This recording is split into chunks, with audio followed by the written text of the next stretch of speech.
আজকে আমার চ্যালেঞ্জের অষ্টম দিন।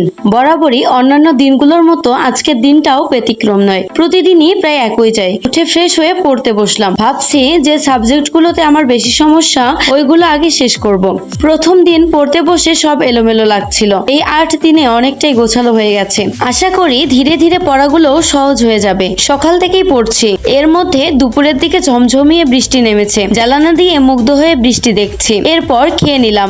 এটা দুপুরের নাকি সকালের খাবার বুঝলাম না। 11:30 বাজে, তার মানে সকালেরই হবে। খেয়ে দিয়ে আবার বসলাম চেয়ারে। এর মধ্যে অনেক ঘুম পাচ্ছিল, কিন্তু ঘুমালে তো চলবে না, তাই বই নিয়ে ছাদে বসেছিলাম কিছুক্ষণ। অনেক কষ্টে ঘুম কাটিয়েছিলাম, কিন্তু 3টার দিকে আর চোখ খুলতেছিল না, তাই টুক করে শুয়ে 1 ঘন্টা ঘুমিয়ে নিলাম। উঠে ফ্রেশ হয়ে খেয়ে আবার পড়তে বসলাম। সন্ধ্যার দিকে একটু ভিডিও এডিটিং করতে বসলাম। শেষ করে আবার পড়তে বসলাম।